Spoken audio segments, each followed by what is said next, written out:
لا علم لنا إلا ما علمتنا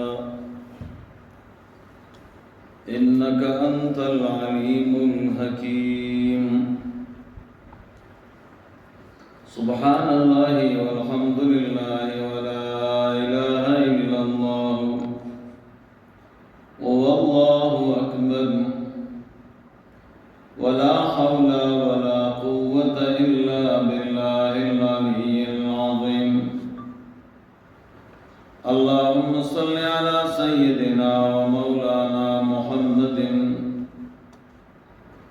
وعلى آل سيدنا ومولانا محمد وبارك وسلم وصل عليه. أما بعد فأعوذ بالله من الشيطان الرجيم. بسم الله الرحمن الرحيم. ألا إن أولياء الله لا خوف عليهم ولا هم يحزنون الذين آمنوا وكانوا يتقون. صدق الله مولانا العظيم وصدق رسوله النبي الكريم الأمين. وقال الله تبارك وتعالى في شأن حبيبه إن الله وملائكته يصلون على النبي يا أيها الذين آمنوا صلوا عليه وسلموا تسليما. اللهم صل على سيدنا ومولانا محمد وعلى آل سيدنا ومولانا محمد وبارك وسلم وصل عليه. اللهم صل على محمد وآله وعترته بعدد كل معلوم لك. حضرت ملنگ سے مبارک دامت برکاتهم وفیوزاتهم علینا وعلیکم. د اجازې نه بعد زموږ استاسو بحث روان دی د مکتوبات شریف د 21 مکتوب متعلق. دغه مکتوب شریف کې دریو خبرو ته امام ربانی مجدد الفسانی رحمه الله اشاره کړې ده.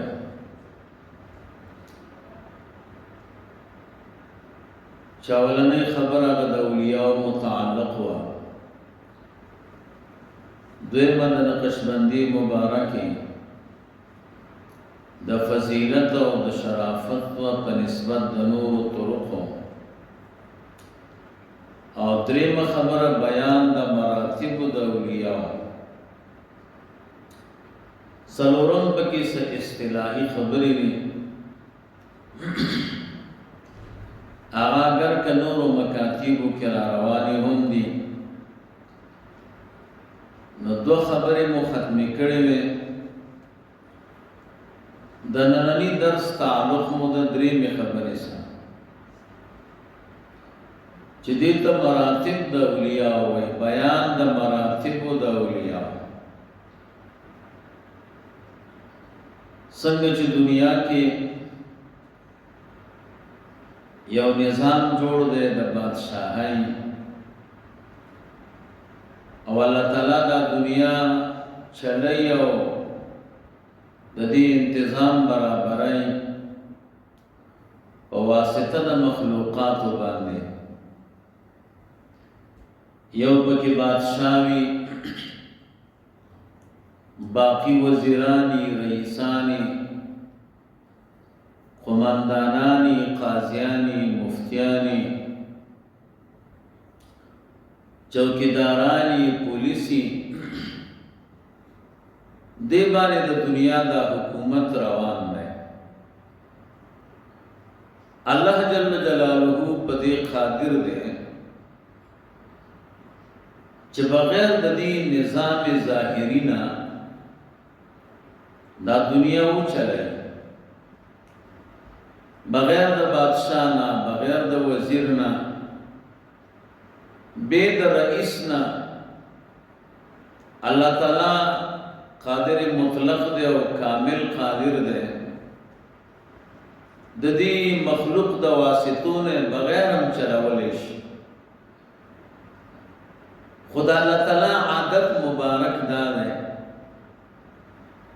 چې دنیا کې دا ټول کارونه الله تعالی کوي، واسطه پکې مخلوق ګرځي چې مخلوق سره یو احساس پیدا شي،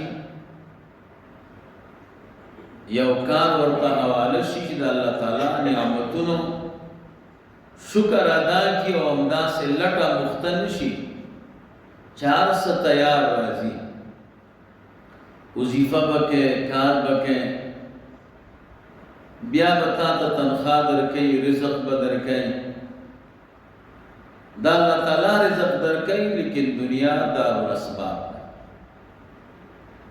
څنګه چې د دنیا په ظاهري حکومت کې ډېر خلک په حکومت کې شاملي، خو د مراتبو فرق پکې، د چا مرتبه لاندې او د چا لوړه. څوک پولیس دی، څوک د پولیسو مشر دی، څوک رئیس دی، څوک قماندان دی، څوک وزیر دی، څوک بیا د وزیرانو مشر دی. دا ټول په حکومت کې داخل دي، خو د دوی مراتب جدا جدا دي. داسې الله تعالی یو باطنی او معنوي نظام هم برابر کړی. څنګه چې دا ظاهر دی، داسې باطن کې یو معنن او معنوي او روحاني او نظام یو بلم شته. هغې ته د اولیاءو د بزرګانو نظام وای. هغه په حقیقت کې الله تعالی برابر کړی او الله یې چلایي. خو چونکې دنیا دار الاسباب ده، نو په هغې کې الله تعالی د مخلوق دا واسطه استعمال کړې ده. دغه روحاني او معنوي چې کوم نظام او کوم حکومت دی، دې کې چې څوک کار کوي نو دا اولیاء دي. هغې ته اولیاء د ظاهري حکومت او د نظام تعلق د ظاهري اسباب سره ده، او د معنوي او د روحاني حکومت تعلق د روحانیات او د معنویات سره. زمون د اکثر د علماء ذهن په دې نه خلاصېږي، بلکې څوک چې د سلوک او د تصوف د هغې نه لري، نو دې دویم نظام ته نسبت د شرک او د کفر کوي. وایي دا موږ نه منو. دا اصل کې چې څوک د یو شي سره بلد نه وي، په هغې کې داخل نه وي او معلومات نه لري، نو ضرور د هغه نه انکار کېږي. خو داسې نه ده. یو بل حکومت هم شته، یو بل نظام هم شته. څنګه چې ظاهري حکومت کې څوک داخلي، هغه ته د حکومت والا خلک وایي. لکه اوس چې کوم حکومت دی، نو دا امارت اسلامی دی ته وایي. نو که څوک په دې کې پولیس دی، نو هغه ته هم د امارت سړی وایي. که څوک پکې د پولیسو مشر دی، هغه ته هم د امارت سړی وایي. که څوک پکې وزیر دی، هغه تم امارتی وایي. که څوک پکې صدر او بادشاه دی هغه تم امارتی وایي. اگر که د مراتبو منځ کې فرق شته، داسې کوم معنوي نظام چې دی دغه معنوي نظام کې چې څوک شامل دي هغې ته اولیاء وایي او هغې ته بزرګان وایي. نو بعضې اولیاء داسې چې په حکومت کې شامل دي نو هغه سره به یو نوم زیاتېږي، هغې ته متصرف ولی وایي. او څوک چې باطني نظام کې داخل دي هغې ته اولیاء متصرفین وایي.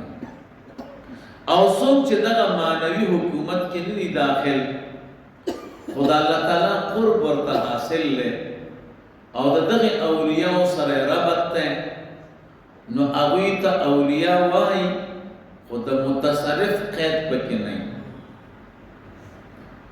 غرض مې دا دی چې په اولیاءو کې مراتب شته. دا یو جدا نظام دی روحاني او معنوي. د هغې د مراتبو په فرق موږ او تاسو نه پوهېږو، هغه ما خپل خلک پوهېږي. ما نه یو سړي پوښتنه وکړه چې زه خو دې مسله باندې نه پوهېږم چې متصرفین اولیاء شته، دا خبره خو صحیح نه ده. متصرف خو الله تعالی دی. ما وینا متصرف کې قیدونه دي. الله تعالی متصرف حقیقی دی. دا نظام الله جوړ کړی، که ظاهري حکومت دی او که باطنی دی. څنګه چې ظاهري حکومت کې متصرف حقیقی الله دی او دا عباد په طریقې د ذریعي او د وسیلې استعمالېږي، داسې باطني حکومت کې متصرف حقیقی الله دی. اولیاء او بزرگان په طریقې د ذریعي او وسیلې باندې استعمالېږي. نو هغوی څه کوي چې باطن کې متصرف دی؟ ما وی هغوی دعا کوي که ظاهري حکومت ته چې ورشي وزیر ته، هغه به تا ستا کار روان کې تا ته به خط ولیکي، په بل یو وزیر باندې قلم یې درته ښکاري، کاغذ یې درته ښکاري، لیکل یې درته ښکاري. کوم چې باطني امور دي اولیاء بزرگان متصرفین هغوی په منصب د دعا باندې ناست دي. هغوی کارونه په الله جل جلاله کوي، الله کارونه برابروي او خدای پاک د مخلوق په دعا ډېر خوشحاله کېږي. بلکې څوک چې د الله نه دعا نه غواړي الله ورته غوسه کېږي. نو دغه اولیاء بزرگان د دوی جدا جدا منصبونه دي او د هر کار دپاره خپل منصب دی. نو دا باقي عباد د هغوی نه دعا غواړي او دغه ولی او بزرگ د خدای په دربار کې سوال وکړي نو الله تعالی د مخلوق کارونه برابر کړي. او یو ولی او بزرگ چې الله تعالی نه سوال کوي او دعا کوي نو په دعا خو یې کار برابرېږي. نو دې ته به څوک ناروا ووایي؟ دې ته خو هېڅوک ناروا نه وایي. رسول الله مبارک صلی الله علیه وسلم عمر فاروق صاحب رضی الله تعالی هغه عمرې ته ته رسول الله مبارک ورسره راووته او بیا ورته فرمایي لا تنس اخیک عن الدعاء، خپل ورورکې د دعا نه هېر نه کړي. نو چې رسول الله مبارک دعا غواړي نو خو موږ بیا خود غواړو. دغه اولیاء بزرگان چې دي دا چې په کومو منصبونو باندې ناست دي نو دا اصل کې د دعا منصبونه دي. هغه دعا کوي او هغې سره د بندګانو کارونه الله تعالی برابروي.